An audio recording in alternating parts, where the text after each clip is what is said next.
All right, here we are, everybody. We got our second to last video. We're starting with the pulmonary vascular diseases specifically. So we got some cool pictures here. We'll talk about these imaging techniques a lot. We'll start mentioning them in this class, but they're going to become really important later on, especially when you start taking care of critically ill ICU patients. They start doing all kinds of really cool vascular imaging things in a lot of cases. This one right here just shows a pulmonary angiography. So an angiography is just something that maps out blood flow. This one's telling you specifically what kind of blood flow we're mapping out, and it's pulmonary blood flow. They can do coronary angiographies, pulmonary angiographies. They can do it for any area of the body they want to. The actual machines that they're using to get these images are different depending on exactly which study they're doing. Sometimes they can get them from CT scans, sometimes it's from cath labs using fluoroscopy. So we'll talk a little bit about those, but just some cool images for you to look at. Those are not airways, even though they look like airways. Those are actually all the blood vessels branching out through the chest and different areas of the lungs. I'm not going to point out all the different particulars. I'll point out one thing right here. You can actually see the catheter that's inserted in the heart right here that's actually delivering the vascular dye. But we'll talk about things like that later. So even though these look conspicuously like airways, they're sort of mimicking the airway branches because they're flowing with the airways and eventually reaching down to the gas exchange surface. But these are not airways; these are blood vessels. So kind of cool. Anyway, moving on. Yep, so on to slide 19. So pulmonary embolism, going to be a big subject for us because lots of the patients we take care of, even though they're not going to have PEs, a lot of our patients are going to be at risk for PE. So let's talk about what these are. Pulmonary emboli, pulmonary embolism, pulmonary embolus, we're all talking about the same thing, whether it's a single clot or multiple clots. So an embolus or an embolism versus emboli, which is multiple. So these typically result from formation of DVTs. You probably heard that term before. It stands for deep vein thrombosis, which detaches itself from a vessel wall and travels to the lungs. So the difference, as we've talked about, the difference between a thrombus and an embolus is that a thrombus is a blood clot that's still in its the blood vessel that it originated in. So that clot starts to form typically in the deep veins, the big veins in the legs and the arms. And then when they get big enough or there's some event that breaks them loose, they travel to the lungs and plug up blood flow through their lungs, which we know as PEs that cause a lot of dead space. So getting a little bit ahead of myself, that's the difference between a thrombus and an embolus. It's a PE specifically when it travels into the lungs and lodges itself. So that thrombus, it's cruising around, it breaks off, it cruises around, it becomes lodged, it's all of a sudden an embolus. So blocking pulmonary blood flow is going to stop gas exchange in all of the lung units that are distal to that blockage. That results in VQ mismatching. The particular type of VQ mismatch is dead space, of course. Ventilation will remain the same, but perfusion drops. And depending on how large that clot is and where exactly it lodges, that's going to determine the severity of the PE.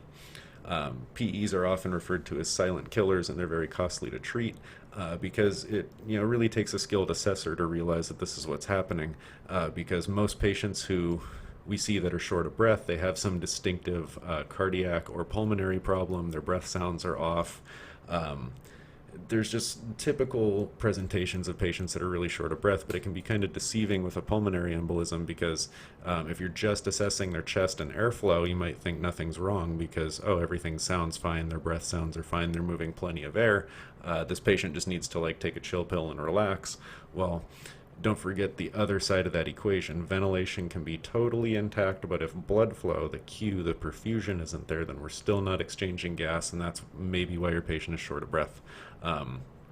So they can be very sneaky. They can go unnoticed until it's too late in a lot of cases, so that's why they call them silent killers. And even when they do notice them, it's a very expensive disease process to treat for reasons that we're going to talk about. A lot of that has to do with the crazy invasive imaging and the ICU level of care that's required to monitor these patients in most cases. So that's why venous thromboembolism prophylaxis is a standard of care in most modern hospitals. Venous thromboembolism, so that's just talking about DVTs in the veins. Thromboembolism, so that's the VTE portion. They're trying to prevent deep vein thromboses from ever forming in the first place. That's VTE prophylaxis.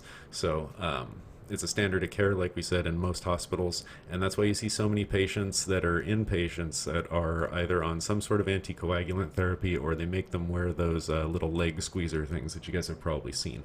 Those little leg squeezers are officially referred to as SCDs, sequential compression devices. So if your patient has limited mobility for one reason or another, they would very much like that patient to wear SCDs in most cases, because it keeps it physically squeezes their lower extremities and keeps blood flowing, even though they're not getting up and moving around and walking, which would normally stimulate that blood flow and they wouldn't have a problem.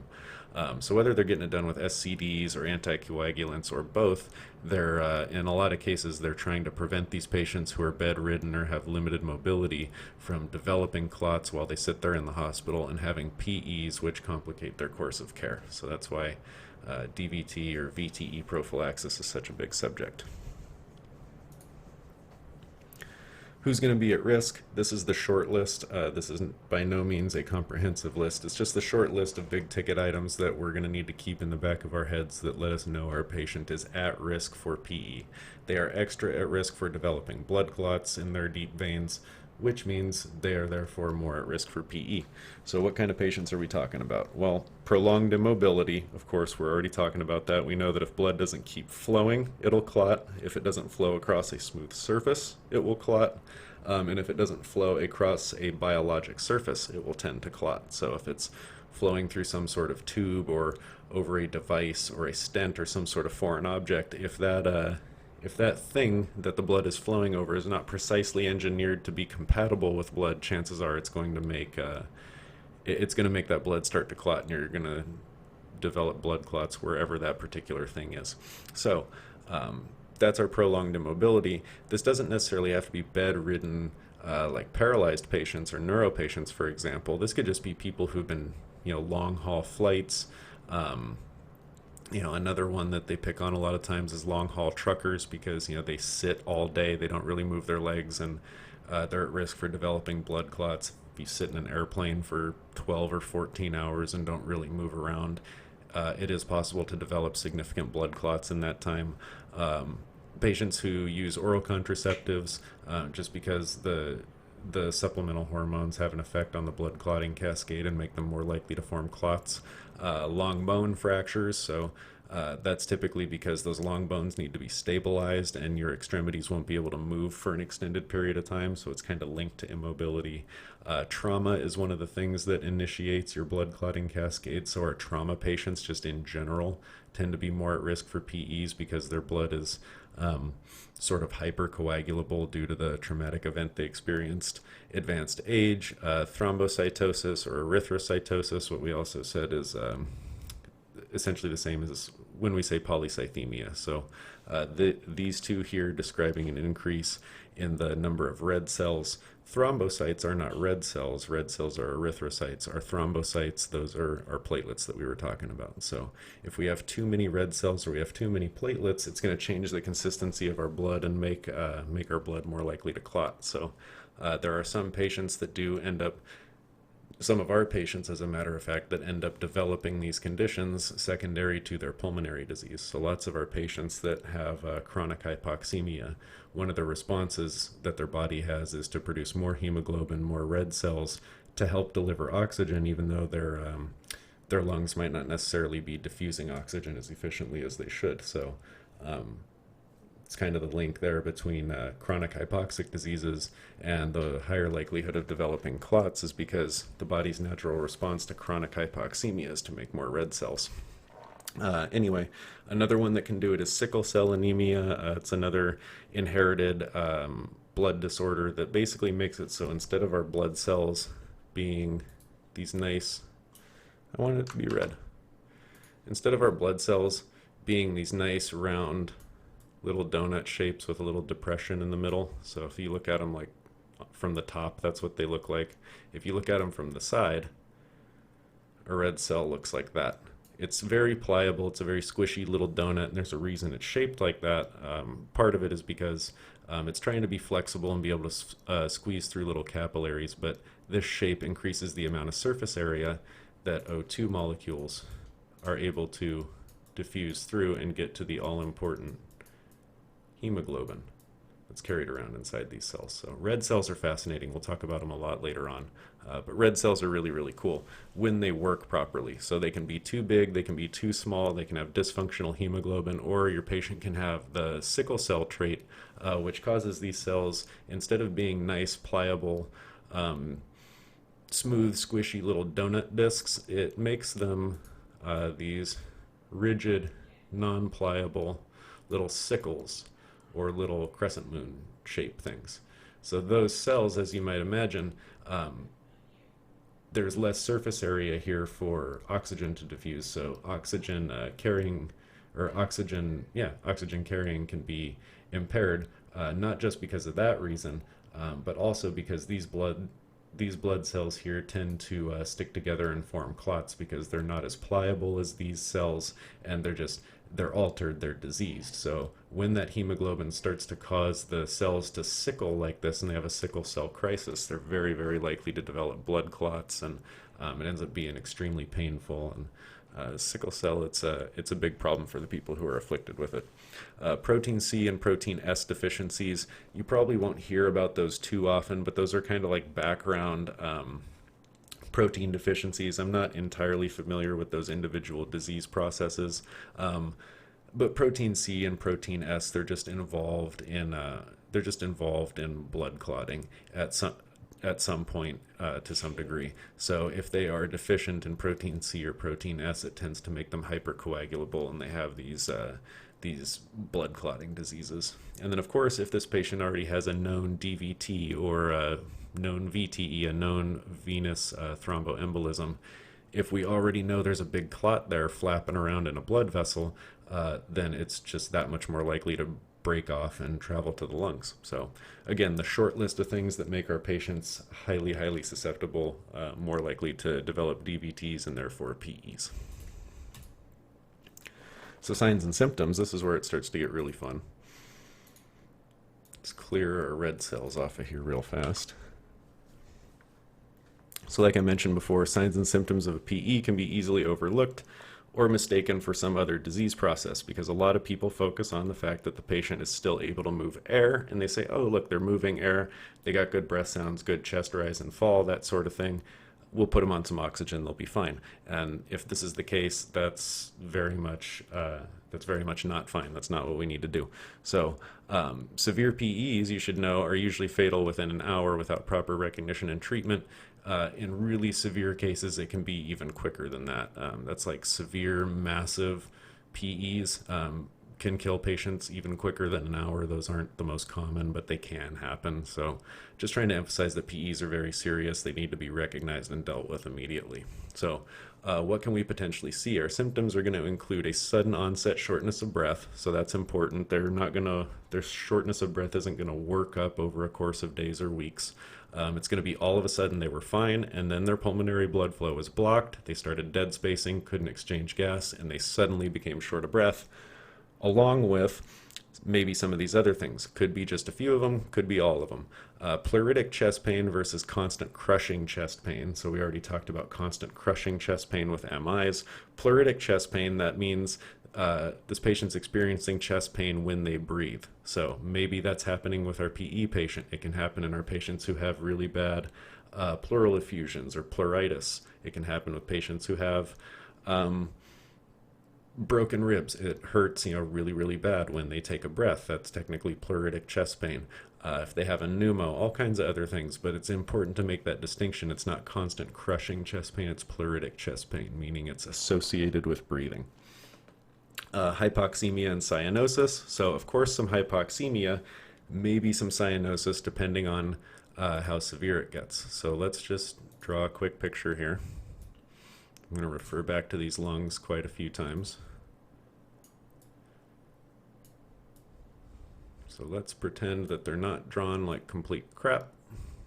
And let's picture that we have a little heart right here, and that heart is pumping blood through the pulmonary arteries to these lungs. So instead of drawing all the different branches, let's just say, here we go.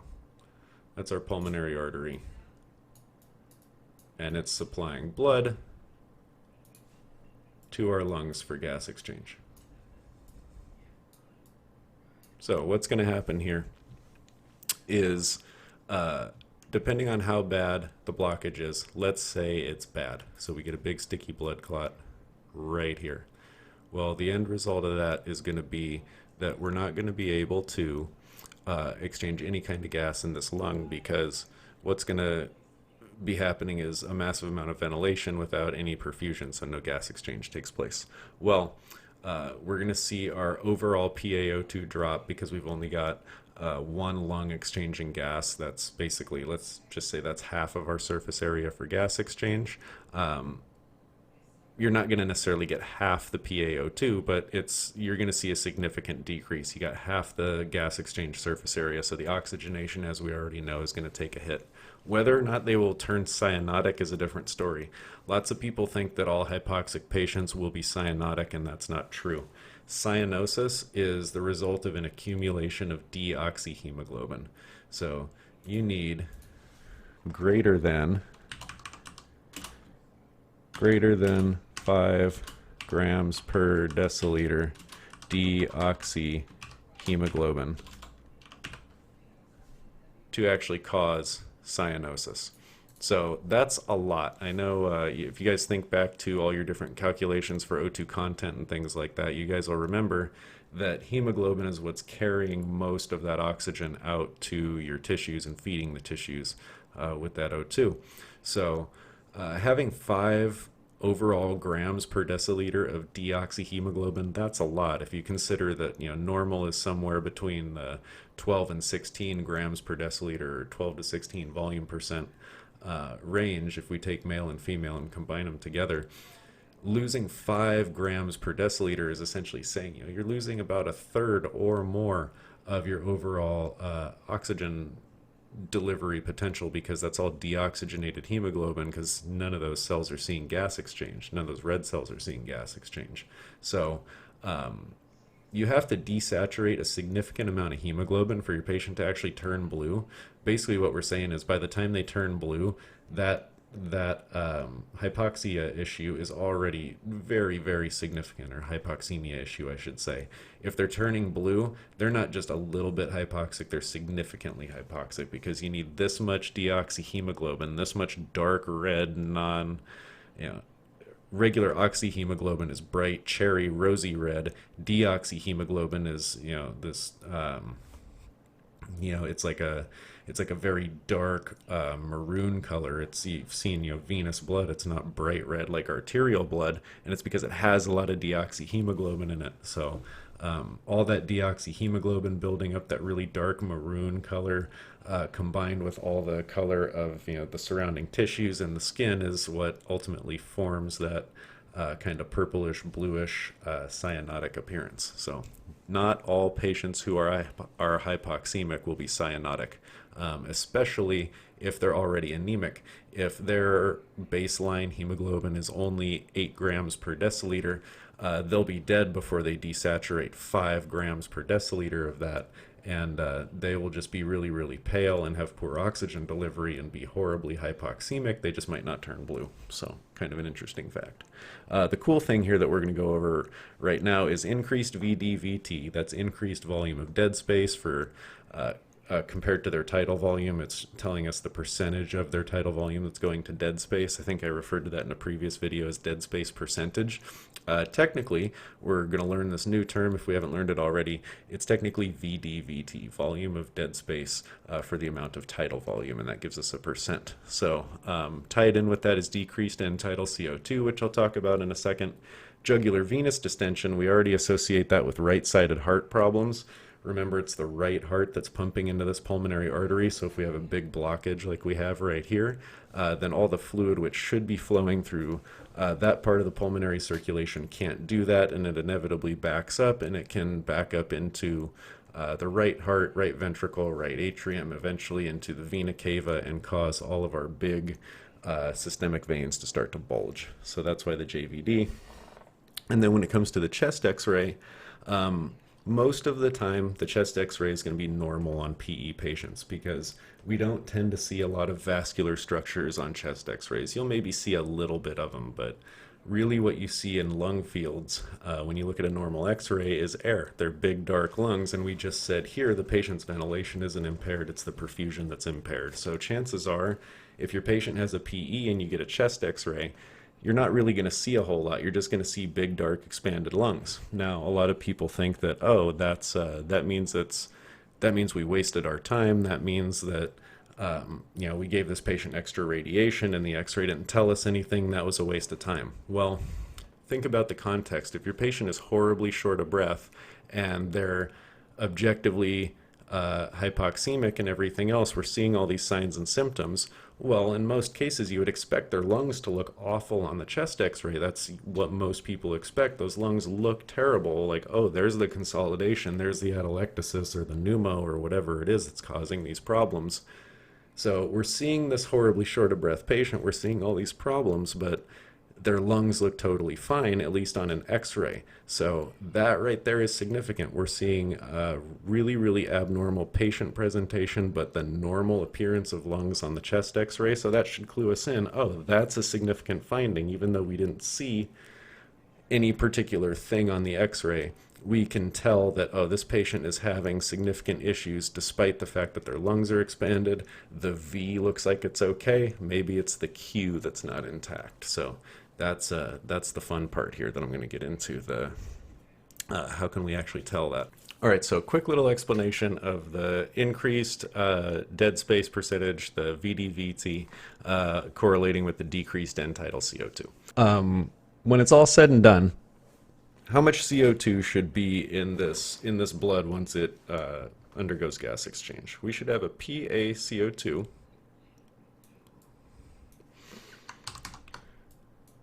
we'll go PCO2 equals 40 here, and PCO2 here is 40. Right in there. Well, that means when we ventilate these lungs, so remember, this is on the ABG, the partial pressure CO2 in the arterial blood right here. These are all our AC membranes. I'm not going to draw them individually. Those AC membranes are getting a normal amount of perfusion and ventilation. So if we were to sample the gas, which we really can't do, but let's just pretend we can. We sample the gas in here. The CO2 in the lungs should be about 40, right? They should equilibrate. There's 40 here. There's a partial pressure of 40 torr of CO2 here. That should push its way out until there's a partial pressure of 40 torr of CO2 in the air in the lungs, which means the PCO2 here should also be 40. Again, this is perfect conditions. Very rarely does this actually happen perfectly. We inevitably have a tiny little bit of shunt, a tiny little bit of dead spacing, just due to the distribution of ventilation and blood flow through our lungs naturally, but let's just make a picture perfect scenario so we can understand the example. Now, we can do a really cool thing. When this patient blows out, we can measure this thing called end tidal CO2. That's the EtCO2 part. End tidal just meaning at the end of the tidal volume, after the patient has blown all their breath out. And if you think about it, that's the best place to measure CO2, because if you measured it at the beginning of the breath, like if you measured just this air right here that came out, how much CO2 is in that air right there? Well, the PCO2 right there is, we're just going to say it's 0. It's extraordinarily low. It's atmospheric air CO2, which is, whatever it is, like 0.03%. It's extraordinarily low, so non-measurable, we're going to say for our example here. There's no CO2 in that air because it didn't experience any gas exchange. It was the air down here that underwent gas exchange and is now full of CO2. So if we blow this air out of the lungs, measure it right away, we get a very low CO2. So we don't care what it is at the beginning of the breath. We care what the CO2 measurement is at the end of the breath, because that's the gas that's thought to best represent alveolar air. At the very end of the breath, that has to be the stuff, if you think about it, that was the deepest in the lungs, and the deepest in the lungs means that it was probably in contact with gas exchange surface. So if we want to measure exhaled CO2, the most accurate method we're going to have of doing that is measuring it at the very end of the breath, measuring the end tidal CO2. So end-tidal CO2 is a big subject, especially right now. It's a very useful monitoring tool in a lot of cases. We'll detail end-tidal tracings and all kinds of other things later on. We just need to know that it's a thing for now. So let's do a quick example. This patient exhales. They take a big deep breath. They blow it out. So all that air goes woo, out of their lungs past our end-tidal CO2 detector, and it gives us an end-tidal CO2 of about 35 torr. Well, we said it's 40 on our ABG. What gives? Why is there 35 coming out of their lungs? Remember, there's a tiny little bit of dead space by default. You have anatomic dead space by default. So what's happening is we're mixing PCO2 of 40 air, which came from the lungs, with PCO2 0 air, 0, 0, 0. Eventually there's a gradient and it becomes 40. So when we blow all that gas out, it inevitably mixes together, and we don't get the perfect 40 when that patient exhales. There's always a little bit less, and again, that's due to the natural amount of dead space we have. So there's an expected discrepancy between exhaled CO2 and arterial CO2, and it's typically about 5 or so. We'll get more specific with all these measurements later. I'm just trying to make the example. So this would actually be normal. We had 40 on the ABG, we had 35 on the end-tidal. We'd say, totally normal, don't worry about it. And if we do some math, we do our VD-VT equation. I think we probably did that in diagnostics, but I'm not sure, so we'll review it. VD-VT, so volume of dead space for tidal volume, which is going to give us our percentage of dead space, is equal to PaCO2 minus PeCO2 divided by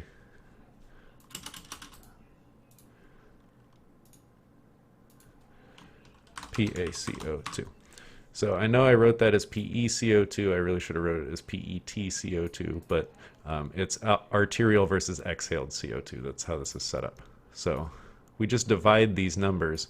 It's going to give us a percentage. It's going to give us a decimal, which we know decimals and percentages are easy to convert between.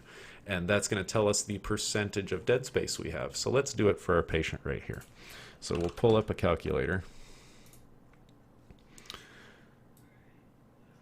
There we go, calculator. So our arterial CO2 is 40. So we start with 40, the PaCO2. We subtract our exhaled CO2, which we just measured as being 35. So there's a difference of 5. Divide that by the known actual arterial CO2, again, which we're saying in this case is 40.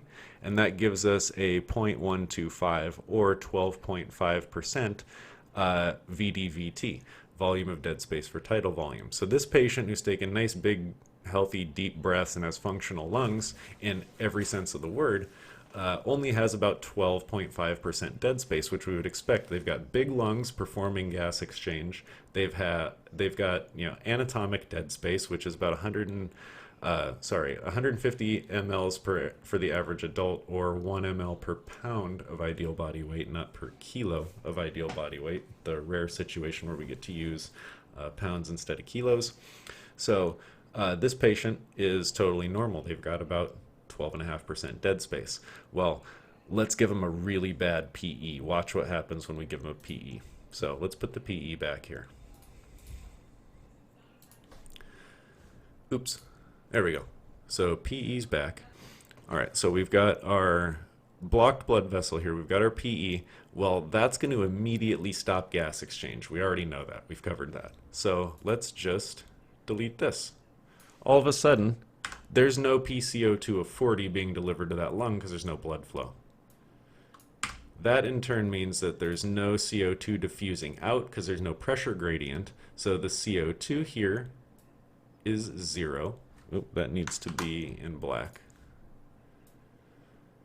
The CO2 here, if we measured the gas just in that lung, which I already said we can't really do, it would be very tricky to get that done. You could, but it's really hard to do that. We stopped the gas exchange in that lung because we're dead spacing. There's a blood clot. The V is the same. We're still pulling atmospheric air down here. So atmospheric air comes in, no CO2. This whole lung fills with 0 CO2 and no CO2 exchanges out because there's no perfusion in that lung because it's a massive PE. The other lung, it's a different story. So let's say this PE just happened right now. The patient hasn't had time to become short of breath and everything else. It's just, just paper example. Our CO2 is still 40 because remember this just happened, and that CO2 is working its way right out into this lung, diffuses out, and that's a CO2 of 40, a partial pressure of 40 torr. So what happens when the patient blows this out? This is the fun part. They have anatomic airways, or anatomic dead space. Sorry, they're all anatomic airways. Anatomic dead space, which we already know has no CO2 in it. They have this entire lung, which has now become physiologic dead space. Probably should call it lots of alveolar dead space. Physiologically, it is dead space, but the way the measurement works is a little bit different. But physiologically, that's probably the better term. This is all dead space right here because it's not receiving perfusion, but it's being ventilated. It's being ventilated with atmospheric air that has no CO2 in it. This lung, different story, being ventilated with atmospheric air, but it's perfused, so that air fills with CO2. Let's blow out a lung full of 40 CO2, a lung full of 0 CO2, and mix it with all the anatomic dead space. Well, the actual CO2 measurement that you get out at the top when they do end-tidal CO2 measurement is going to be significantly decreased because we're diluting our CO2 of 40 with lots of air that has no CO2 in it. So in this case, we end up getting, I don't know, let's say the CO2 comes out to be 20. Let's just split it right down the middle. 40 here, 0 here, blend them together. We're going to end up with an end-tidal of 20 for our example. Well, let's plug that into our little equation. Known arterial CO2 of 40 minus the exhaled CO2 of 20. Now there's a discrepancy of 20 between arterial and end-tidal, and that's very abnormal. We know it should normally be just really small. Here it's huge, so we plug it into our equation. We divide again by our known CO2, which in this case is 40, and that gives us a VDVT of 0.5. What does that actually mean? The volume of dead space compared to their tidal volume is 50%. So 50% of this patient's tidal volume is going to dead space, and we just figured that out by taking a measurement of their arterial and their exhaled CO2. So again, a really severe example just to prove the point, but even if it was small PEs, a smaller PE, and we weren't blocking such a noticeable amount of gas exchange, we could still take these measurements and still come to a reasonable result as far as how much dead space this patient actually has in their lungs. So pretty cool little trick that we can use. So that's the increased VDVT. We went from 12.5% dead space to 50% dead space, which roughly makes sense because we're not perfusing half of our lung tissue. So not a perfect example, but it works for this case. So that's how the increased VDVT coincides with a decreased end-tidal CO2. So anytime we see sudden acute drops in end-tidal CO2 and our patient's breathing like a freight train, how could they possibly how could they possibly go from 40 CO2 down to 20 CO2 all of a sudden, or 35 down to 20 or whatever it is? We know that's just not that. We just know that that's not possible. The patient has to have a plug somewhere in their pulmonary circulation, and that CO2 isn't finding its way out. So always remember, arterial CO2 is what it actually is because that's in the arteries themselves. Exhaled CO2 should be close, but there's a lot of things that play into that, particularly dead space. So now what do we do about it?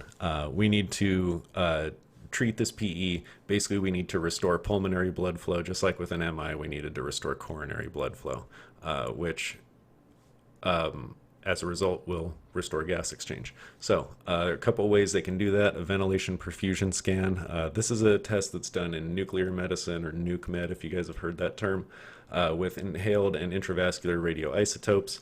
This is a good exam if the clots are big, or if the patient isn't very symptomatic, like if it's a patient who has like chronic clots and they're looking for clots, they'll do a VQ scan because even though it's not able to detect the smaller types of clots. It is a little bit less invasive, a little bit less risky, less expensive, all of those things. So there are reasons to do VQ scans or ventilation perfusion scans. I think, I forget which textbook it is that you guys have. I know multiple ones mention the VQ scan, but they actually have great pictures of what VQ scans look like in normal patients versus patients who have PEs and things like that. So it basically just shows them using mildly radioactive tracers where the ventilation goes in the lungs and where the perfusion goes. And as long as they match up, then we know the patient doesn't have a PE. If there's a discrepancy, so they see ventilated areas that aren't perfused, well, then we know that that's our V greater than our Q, and that's our dead spacing area. So it doesn't have the highest resolution, but is useful in some cases. The big one that's going to tell us for sure is the pulmonary angiogram, like the picture I was showing you at the beginning of this video. This is one of those things that's done in the cardiac cath lab, again, with fluoroscopy, which is just a live motion or a video x-ray, and intravascular dye, also known as contrast, so they can actually see the blood flowing through the chest, which you can't normally see. It's very invasive, very expensive and risky, but it's also much more accurate. And at the end of the day, if the patient does have a PE that's going to need to be intervened with, they're going to need this pulmonary angiogram anyway to identify where it is. And then what they'll actually do is they'll use this catheter that's in the pulmonary artery, so pulmonary artery catheterization. And they can actually steer that catheter right up to where the blood clot is and drip some of those fancy drugs we talked about on there, the TPAs, the tissue plasminogen activators. There's a couple different ones. We'll get into that later on. But those are basically clot busters that are going to dissolve that clot once it's already lodged itself in that blood vessel. So as you imagine, that's very risky, very invasive, very expensive, takes a specialized team of people to be able to do that and monitor it. But if they have the capability and that's what's going on with the patient, that's what's going to happen. So that's going to be our treatment method to actively dissolve the clot that's in there and restore perfusion of the lung. When it comes to heparin's a very effective, strong blood thinner that they use for a lot of cases in the hospital. That's going to do what blood thinners do and prevent the patient from developing more clots. So it's a combination of heparin and TPA once they get the pulmonary artery catheterized, and then of course oxygen, because depending how bad that clot is, they're going to be significantly hypoxemic in a lot of cases, and if it gets to the point where they need to be ventilated, of course we'll intubate them and put them on a ventilator. But this is one of those things that as long as they can get that clot dissolved in time before the patient has any serious complications like cardiac problems or ischemic injuries, this problem is going to get fixed and perfusion is going to be restored and gas exchange goes back to normal. So that's basically what's going on. That's how we treat our PEs. So kind of tricky to recognize, but once we know that's what's happening, we have a definite plan for how to treat them.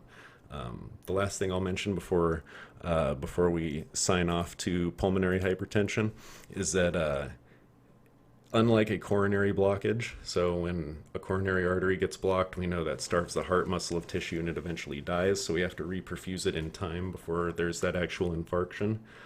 When you block pulmonary arterial blood flow, that does not cause the downstream area of the lungs to die, because pulmonary circulation is specifically there for purposes of gas exchange. The pulmonary artery already has deoxygenated blood in it to begin with, if you think about where that blood is coming from. So that deoxygenated blood is not actually feeding the lung tissue and the airways and things with their oxygen-rich nutrient supply. The circulation that does that is the bronchial circulation. That branches off the systemic circulation and actually feeds oxygenated blood and nutrients to the lung tissue and airways themselves. So it's kind of weird. You can have a PE for months or years, and as soon as they take that clot out and restore perfusion, that area of the lung goes back to working. It isn't actually infarcted like cardiac muscle is when a coronary artery is blocked. So that's another fun fact regarding PEs. So there we go. PE in a nutshell.